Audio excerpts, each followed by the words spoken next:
Magandang hapon muli, Pilipinas. Nagpapatuloy ang pagtutok natin sa mga pangunahing balita sa pananalasa ng Super Typhoon Uwan sa special coverage ng Net25 News and Information. Ako po si Weng de la Fuente. At patuloy nating inaantabayanan ang pag-uulat pa ng iba nating mga correspondent. Dito nga po sa lalawigan ng Bulacan, ang mga evacuation centers sa lalawigan nakahanda na rin para sa posibleng pagdagsa ng mga ililikas. At ang ilang magsasaka nangangamba sa pananalasa ng Super Typhoon Uwan. Merong pag-uulat si Nori Fidel. Nori?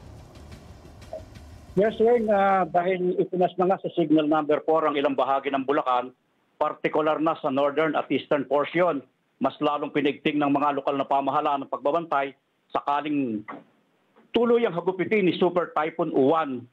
Weng, sa mga sandaling ito, walang gaanong hangin na nararanasan liban sa mga pabugso-bugsong pag-ulan.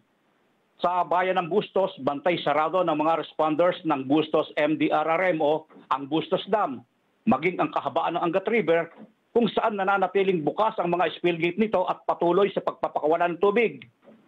Bagamat wala pa rin ipinatutupad na forced evacuation para sa mga residenteng naninirahan sa tabing ilog, subalit nakahanda ang evacuation center ng Bustos LGU na makikitang nakatayo ang mga portable modular sakaling magpatuloy ang pagtaas ng tubig. Weng, suspendido na rin ang klase sa lahat ng antas sa buong lalawigan sa araw ng Lunes at Martes base sa ipinalabas na anunsyo mula sa tanggapan ni Governor Daniel Fernando. Samantala, Weng, ilang kababayan natin magsasaka ang nangangamba sakaling tuluyang hagupitin at tumama sa Bulacan ng Bagyong Uwan dahil sa kanilang mga tanim na palay na nakatakda na sanang anihin sa mga susunod na linggo. Weng? Oo, Nori, nakita natin dun sa paghahanda ng PDRRMO, may mga rescue boats. Ano ba yung mga lugar na malalim ang baha at kailangan ng mga rescue boats? Actually, yan nasa bayan ng Bustos dahil itong Angat River dito sa pagitan ng Bustos at Baliwag.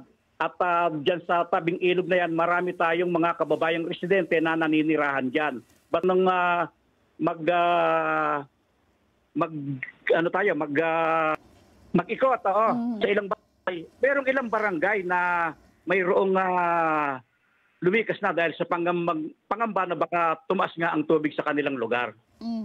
Alam naman natin ang Bulacan ang isa sa seryosong nakararanas ng mga pagbaha at minsan kahit matagal nang tapos ang mga kalamidad, marami pa rin mga lugar ang baha. Ngayon ba meron pa rin mga ganong bayan dyan sa Bulacan, Nori?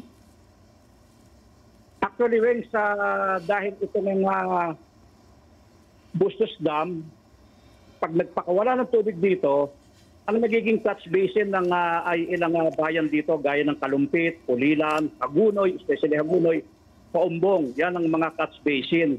At sa mga sandaling ito nga, walang tiyak, lumilikas na yung iba ng ating mga kababayan doon. Okay, mag-ingat kayo dyan sa bahagi ng Bulacan dahil sabi ng Pag-asa, kasama kayo doon sa, bagamat hindi direkta, madadaanan ng malakas na hangin at ulan dulot nitong bagyo. Si Nori Fidel po mula sa Bulacan, ang ating naging tagapagbalita. Samantala, alamin naman natin ang sitwasyon sa lalawigan ng Rizal.